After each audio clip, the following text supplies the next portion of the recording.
साथियों नमस्कार, मैं हूं आपका दोस्त विनय गुप्ता और आप देख रहे हैं यूपी जनसंवाद लाइव। आज जहां कानपुर में लगातार चुनावी सरगर्मी तेज है और आप देख रहे हैं कि पारा 41 चल रहा है इस समय, भयंकर तरीके से गर्मी है और वहां पर आप देख सकते हैं चुनावी सरगर्मी में यहाँ पर एक साकेत नगर क्षेत्र में है हम लोग और शकुंतला देवी शिक्षा सेवा संस्थान की तरफ से मतदाता जागरूकता अभियान यहाँ पर कार्यक्रम लगाया गया है और इस कार्यक्रम में काफी वरिष्ठ लोग बैठे हुए हैं। आइए चुनावी बात करते हैं, इनसे पूछते हैं कि इस चुनाव में किन मुद्दों पर वोट होगा, किस मुद्दे पर आगे चुनाव ये लोग वोट करेंगे। आइए सबसे पहले डॉक्टर साहब से बात करते हैं। सबसे पहले अपना परिचय दिए। मैं डॉक्टर दिवाकर प्रजापति, शकुंतला देवी राज शिक्षा सेवा संस्थान का राष्ट्रीय अध्यक्ष। क्या चाहते हैं इस बार, किस तरह से वोट करेंगे, किस तरह से इस बार सरकार चुनने का काम कर रहे हैं आप? नहीं, हमारी संस्थान के द्वारा वोट की चोट हर एक व्यक्ति की कानपुर नगर में ये आह्वान किया गया है कि वोट की चोट तो करनी है और सही दिशा में करनी है और सही लक्ष्यों को लेकर के करनी है। और हमारे मुद्दे ये हैं, सरकार की तरफ मैं आह्वान करता हूँ कि एक अच्छी सरकार हमको बनानी है।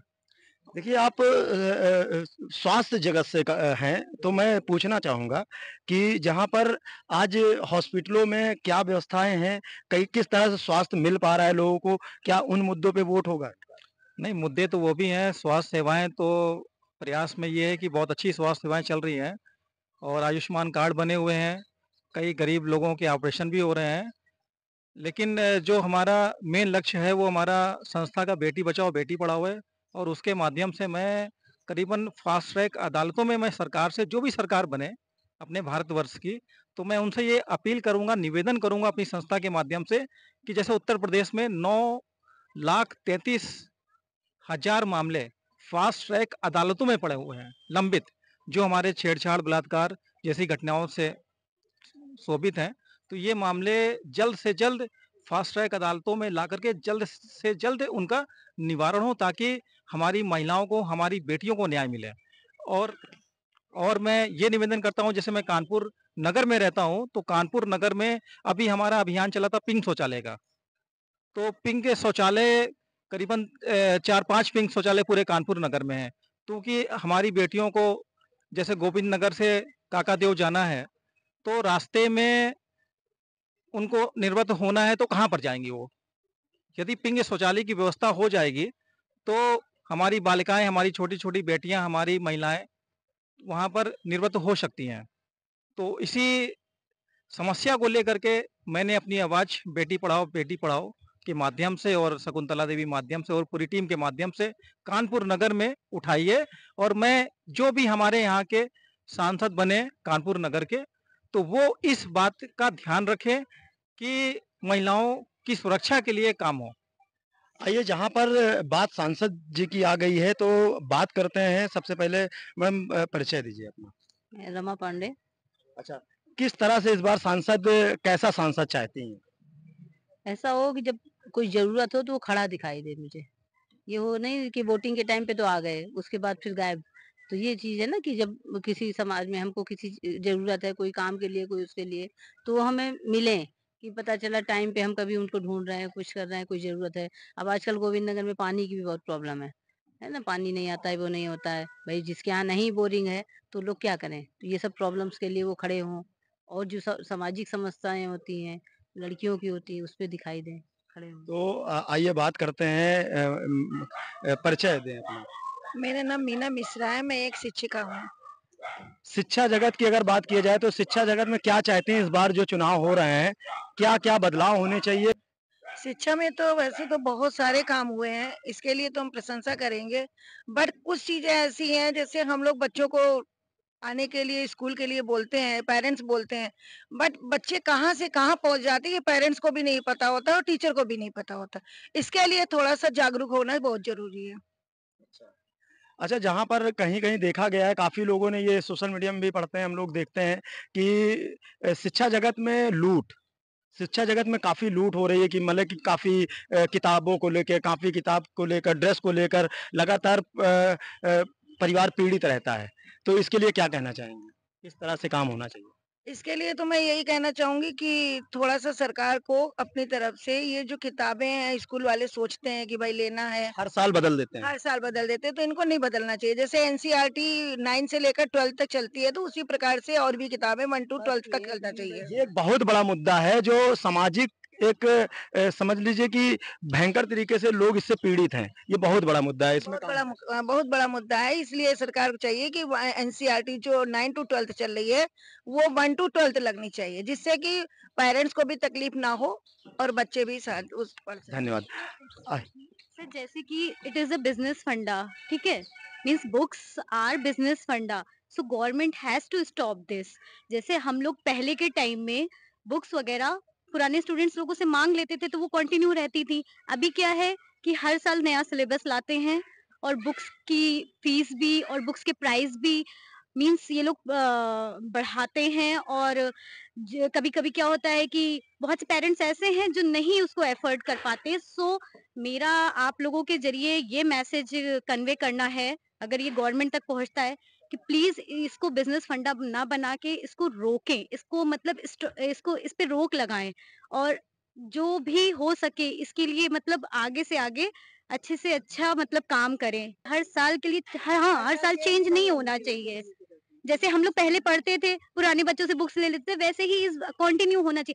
और सर कुछ मेरा ये भी कहना है कि जो ये फीस वगैरह है स्कूल्स की, कॉन्वेंट स्कूल की, इसमें भी थोड़ा-सा सरकार को थोड़ा सोच विचार करना चाहिए। जिस तरह से लगातार स्कूल की मनमानी आप देखने को पा रहे हैं, लगातार मनमानी बढ़तियाँ जा रही हैं। बहुत से स्कूल, कॉलेज इंग्लिश मीडियम के नाम से लगातार फीस बढ़ाते हैं, वो कॉपी किताबों के प्राइस बढ़ाते हैं। इनसे काफ़ी लोग पीड़ित हैं, जो कि मैडम लोगों ने अभी अपनी बात रखी।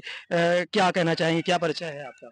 मैं संध्या प्रबंधक राज मेमोरियल पब्लिक स्कूल। तो क्या कहना चाहेंगी जिस विषय में अभी चर्चा हो रही थी, इस विषय में क्या कहना चाहेंगे? सरकार से क्या माँग रखती हैं? इस बार सरकार बदलने वाली है या सरकार नहीं बदलेगी? मतलब किस तरीके से चुनाव इस बार हो रहा है? चुनाव इस बार बहुत अच्छे तरीके से हो रहा है, सरकार लगता है बदलेगी तो नहीं।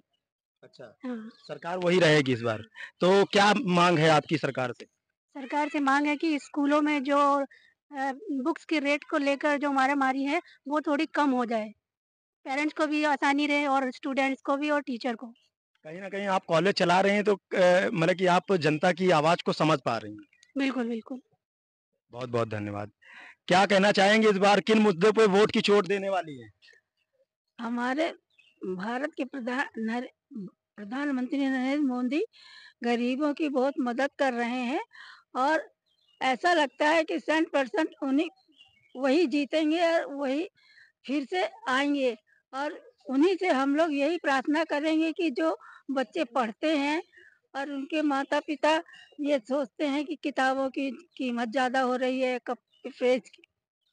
कपड़ों की कीमत ज़्यादा हो रही है, तो उनसे यही प्रार्थना है कि वो कम कराएँ और और अभिभावक को थोड़ी मदद मिल जाए, इससे वो भी खुश होंगे और बच्चे भी खुश होंगे। बहुत-बहुत धन्यवाद। सबसे पहले मैं आपसे परिचय पूछूँगा। मेरा नाम शर्मिला मिश्रा है और मैं हिंद महिला सभा की वरिष्ठ उपाध्यक्ष हूँ। क्या कहना चाहेंगी महिला कहीं महिलाएँ काफ़ी पीड़ित हो जाती हैं, तो उनके लिए क्या कहना चाहेंगे? इस बार किस सरकार में किस मुद्दे पर वोट होगा इस बार? अब सरकार से मुद्दे की बात करें अगर तो बहुत सारे मुद्दे हैं जिस पर सरकार ने ध्यान नहीं दिया, खास तौर से महिलाओं के शोषण पर। हर जगह महिलाओं का शोषण हुआ तो है। हर इसलिए अभी छोटे समय में वो बात नहीं हो सकती है, लेकिन बहुत सारी समस्याएं हैं जो महिलाओं के शोषण से जुड़ी तो हैं। क्या चाहते हैं इस बार सांसद जी से अपने? हम अपने सांसद जी से यही चाहते हैं कि जैसे हमारा मतदान का अधिकार, चाहे वो गरीब हो, अमीर हो, ऊँचा हो या नीचा हो, एक हवाई जहाज पे चलने वाला या सड़क पे जूता सिलने वाला, वोट का अधिकार जैसे एक है, वोट एक है, उसी तरह से हमारे देश में भी सर्वभाव सम्भव होना चाहिए। सभी लोग एक समान दिखने चाहिए और किसी के साथ भेदभाव अच्छा, नहीं इस होना। समय जो वर्तमान सांसद हैं, उनका नाम जानती हैं? वर्तमान सांसद हमारे इस समय सत्यदेव वो हैं द्रोण जी। अच्छा, अच्छा। सॉरी, सत्यदेव पचौरी जी। पचौरी जी। पचौरी जी हैं, हाँ।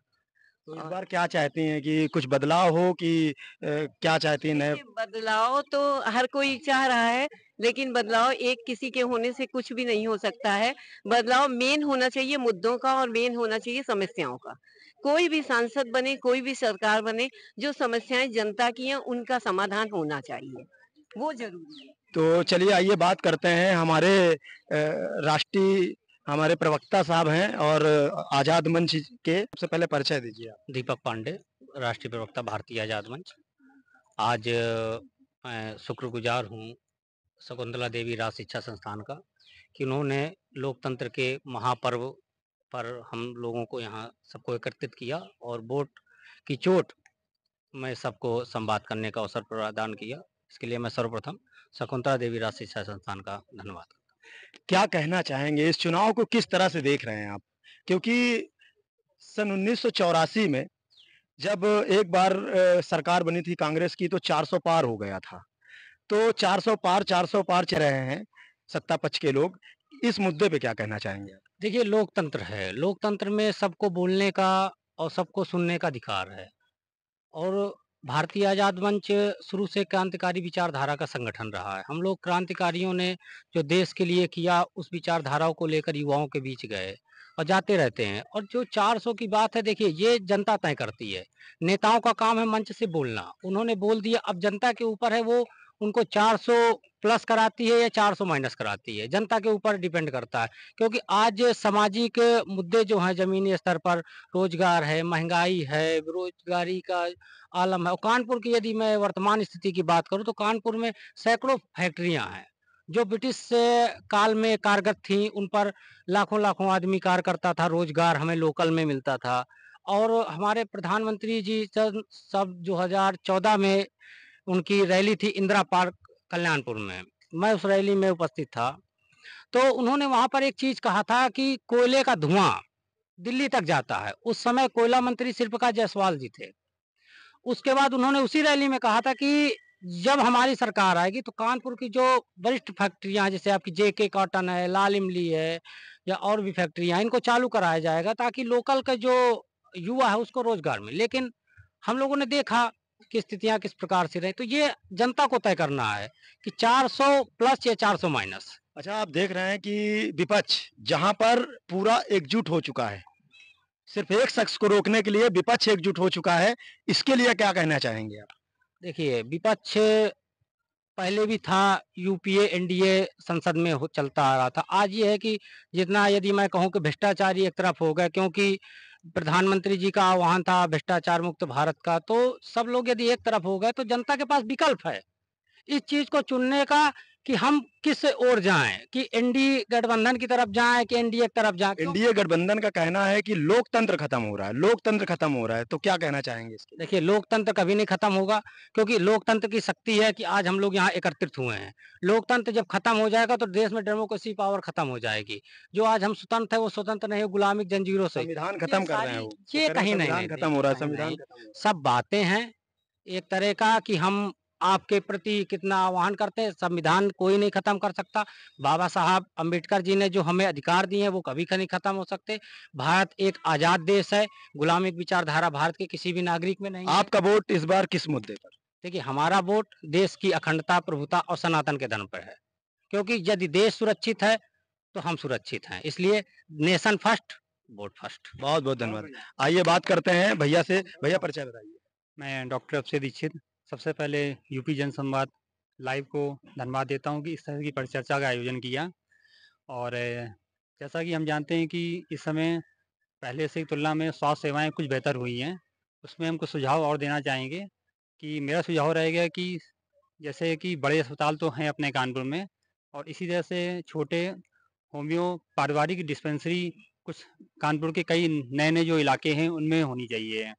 और सरकार को थोड़ा-सा जो आप दवाओं अगर पर स्वास्थ्य की बात करें तो स्वास्थ्य की बात अगर करें तो अभी हैलट के ही ऐसे केस काफ़ी हैं हमारे पास, जहाँ पर लोग बताते हैं कि हमारे जो मरीज़ अगर बीमार होते हैं तो डॉक्टर उठ के नहीं आते हैं। उनसे हम कहते रहते हैं फिर भी वो उठ के नहीं आते हैं।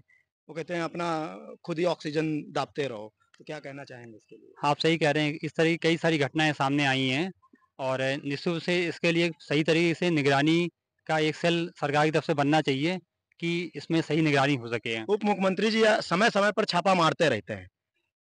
वो अपना काम लगभग सही कर रहे हैं, लेकिन कहीं न कहीं अभी भी हॉस्पिटल के लोग, चाहे वो प्राइवेट हो, चाहे वो सरकारी हों, कहीं न कहीं वो सुधर नहीं रहे हैं। इसके लिए क्या कहना चाहेंगे?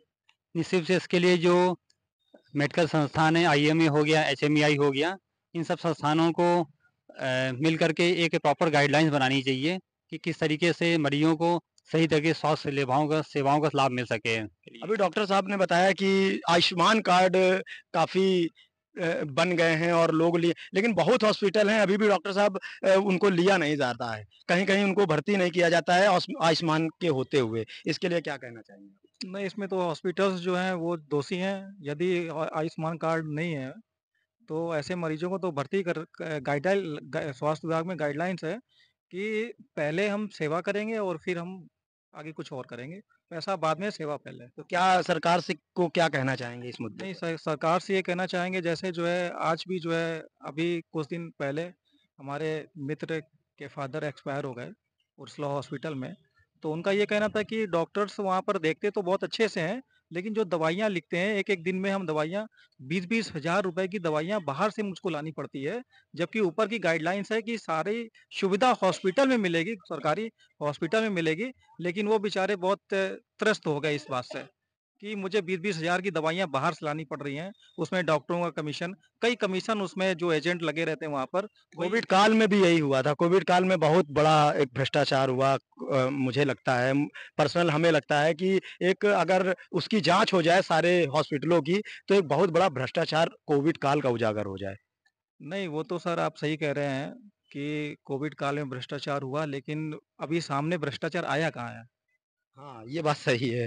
हाँ, आइए बात करते हैं भैया परिचय बताइए अपना। जी, मैं सरोज प्रजापति, संस्थापक अध्यक्ष जनसंघर्ष मंच। आपका एक वोट, आपके एक वोट से सरकार बन भी सकती है और सरकार गिर भी सकती है, अपने कानपुर की। क्या आपका वोट सही विकल्प पे पहुँचेगा? क्या कहना चाहेंगे अपने एक वोट के लिए? कहाँ जाएगा वो? देखिए, मतदान के लिए जो है एक-एक वोट बहुत कीमती होता है और मेरा तो यही कहना है सभी से कि पहले मतदान करना, इसके बाद में जलपान करना। तो हम सभी का परम कर्तव्य है कि सबसे पहले सुबह जब उठो कुल मिलाकर के 7 बजे से मेरे ख्याल से पोलिंग चालू हो जाती है, तो सबसे पहले हमें वोटिंग करनी है। वोट करने के बाद में ही हमें दूसरे कार्य करने चाहिए जो है। बहुत-बहुत धन्यवाद। क्या परिचय है? मैं डॉक्टर सोमेन सिंह, एक डिग्री कॉलेज में असिस्टेंट प्रोफेसर हूँ और मौजूदा चुनाव के संबंध में जो आपने ये प्रोग्राम रखा है, इसके लिए मैं आपकी बहुत-बहुत धन्यवाद करता हूँ। हमारा यहाँ पे ये कहना है कि माननीय प्रधानमंत्री जी ने ये घोषणा की थी कि 2024 तक सबको अपना-अपना घर उपलब्ध हो। तो सबको तो घर उपलब्ध नहीं कराया जा सकता, लेकिन आज केडीए के पास कम से कम 50,000 मकान बने हुए तैयार पोजीशन में है और उसमें लोगों का पैसा भी जमा है, लेकिन केडीए किसी को उसमें घुसने नहीं दे रहा है, किसी को उसमें कब्जे नहीं दे रहा है, ताकि लोग वहां रह सकें और जो किराए में किराया देते हैं वो केडीए को भर कर अपना मकान जो है फ्री करवा सकें। सारे के सारे मकान बने हुए पड़े हुए हैं और धीरे धीरे वो जर्जर हो रहे हैं, रख रखाव के अभाव में गिर रहे हैं। इस कंडीशन में प्रधानमंत्री की बात को भी अधिकारी लोग गलत झूठा साबित कर रहे हैं और उसके साथ में जनता का भी शोषण हो रहा है, जनता का पैसा भी जा रहा है और उसके बावजूद उनको भवन नहीं मिल रहे हैं। मेरा ये कहना है कि आने वाले समय में जो भी सांसद आता है, जो भी सरकार आती है, उस सरकार को शिक्षा, सुरक्षा, स्वास्थ्य और सड़क पर विशेष ध्यान देने की जरूरत है। और सबसे बड़ा मेरा एक मुद्दा है, सबसे बड़ी मेरी एक जो डिमांड है वो ये है कि आज 20 सालों से टूल टैक्स के नाम पर जनता को लूटा जा रहा है।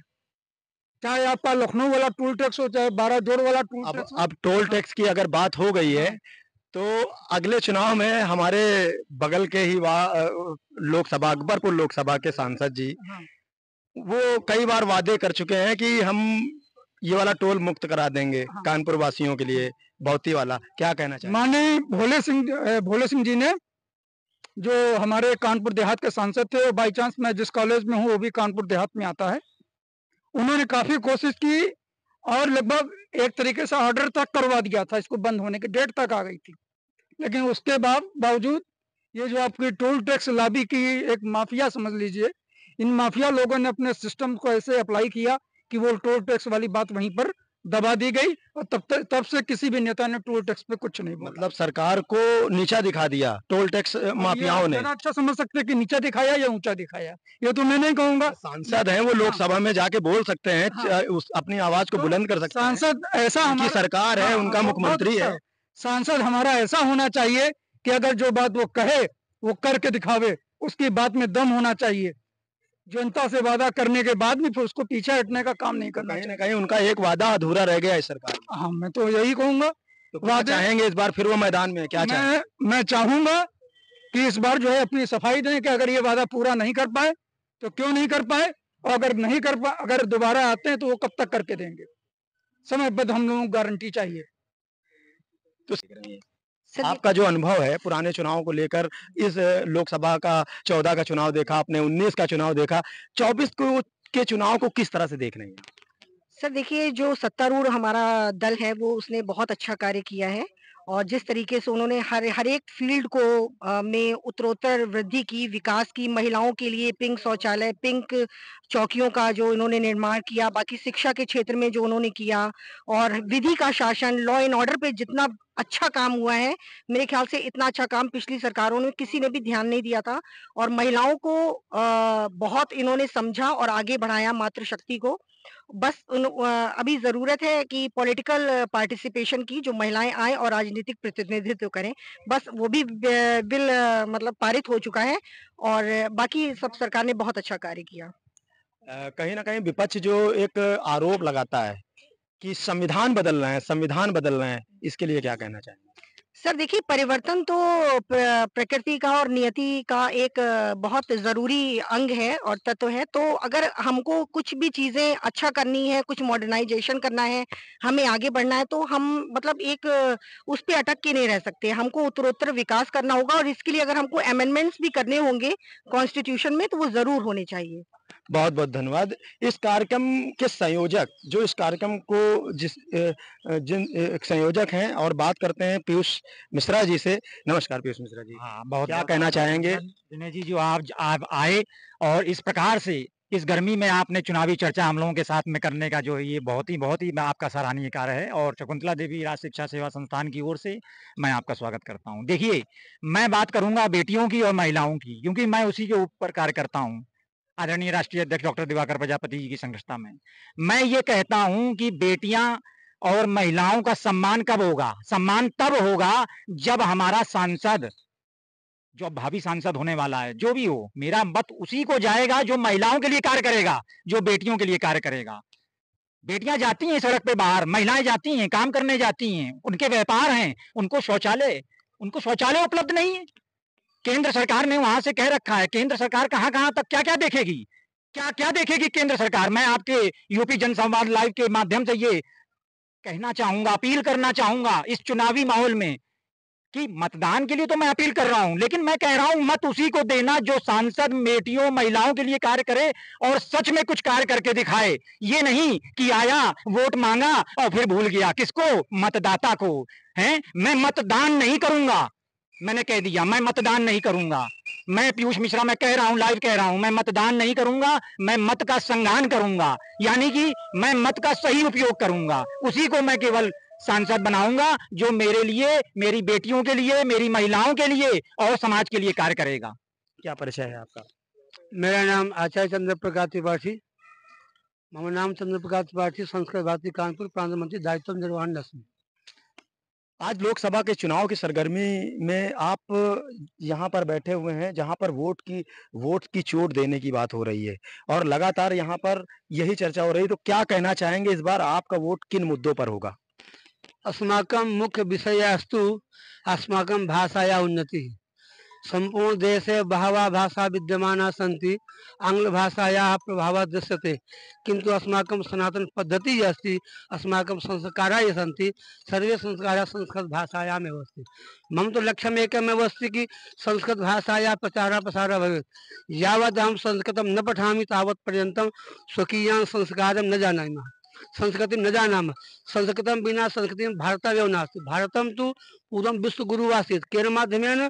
संस्कृतं संस्कृतिश्च, एतेन माध्यमेनैव भारतं विश्वगुरुः आसीत्। किन्तु इदानीं संस्कृतस्य संस्काराणां लोपः जातः। तो संस्काराणां संस्कृति नाम संस्कृत भाषा उत्थानं कथं भविष्यति एतद् नित्यमेवहं ये जनाः एतत् कार्यं करिष्यति एतद् विषये तेषां कृते अहं मतदानं करिष्यामि अन्यान् प्रेषयिष्यामि इति मम कथनमस्ति। हमारे देश की जो भाषा है संस्कृत है। मैं पूछना चाहता हूँ जो शब्द आपने अभी संस्कृत में बोले जी। हमारे दर्शकों को एक बार हिंदी में बताएं कि वो क्या बोले हैं आप? मुख्य लक्ष्य ये है कि हम लोग संस्कृत भाषा के प्रचार प्रसार में कार्य कर रहे हैं और इस संपूर्ण विश्व में हमारा एक कार्य चल रहा है। तो लक्ष्य क्या है कि हमारी जो संस्कृत भाषा है, संस्कृत भाषा जन भाषा है। जिस समय सृष्टि काल प्रारंभ हुआ था उस समय हमारे वृक्ष भी पशु पौधे सभी संस्कृत भाषा में परस्पर वार्ता करते थे। कालांतर उसका ह्रास हुआ तो लक्ष्य एक चल रहा है कि संस्कृत भाषा जन भाषा कंठे कंठे गृह गृह संस्कृत भाषा भवे। तो ये जना है एतद विषय जो लोग इसके विषय को लेकर के ही कार्य करेंगे, क्योंकि देखिए संस्कृत और संस्कृति ये हमारे प्राण हैं। संस्कृत के बिना या संस्कृत के बिना हम जो अपना जीवन यापन नहीं कर सकते। कि जन्म से ही हम लोग अपनी संस्कृति के प्रति समर्पित भाव रहते हैं। कोई भी बालक जन्म होता है जाते हैं पंडित बताइए बच्चा मूलों में तो नहीं उत्पन्न हुआ है, ये प्रश्न करते तो ये कहाँ से आया है? हमारे संस्कार है, हमारी संस्कृति है।